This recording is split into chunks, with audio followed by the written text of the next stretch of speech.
మోకాళ్ళ నొప్పులు, నడుము నొప్పి, మెడ నొప్పి, భుజముల నొప్పులు, సర్వాంగాలు అంటే శరీరంలో ఏ భాగంలో అయినా సరే నొప్పులు వస్తుండము అనే సమస్యలతో ఎవరైతే బాధపడుతున్నారో అలాంటి వాళ్ళు మీకు రావడానికి కారణాలేంటి అనేది చూసుకోకుండా మీరు తాత్కాలికంగా ఉపశమనం చేసే చికిత్సలు తీసుకుంటే ఏ ప్రయోజనము ఉండదు. దానివల్ల తాత్కాలిక ఉపశమనం జరుగుతుంది తప్ప మీకు రోగం మీ శరీరంలో నుంచి పోదు. మీ రోగం శరీరం నుంచి పోవాలంటే దానికి మూల కారణాలు కనుక్కోవాలి. కొంతమందికి అజీర్ణం వల్ల మోకాళ్ళ నొప్పులు రావచ్చు, రుమటాయిడ్ ఆర్థరైటిస్ లాంటివి ఈ అజీర్ణము, గ్యాస్ సంబంధ సమస్యలు ఉండే వాళ్ళకు వస్తుంటుంది.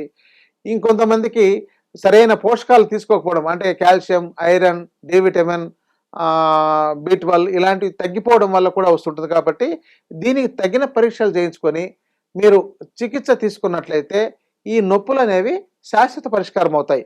అంతే తప్ప చాలామంది చేసే తప్పులు ఏంటంటే ఆ తాత్కాలిక ఉపశమనం కోసం చేసే చికిత్సలతో ఇంకా మరింత తీవ్రతరం చేసుకొని తర్వాత అసలు తగ్గలేని స్థాయికి తెచ్చుకుంటారు.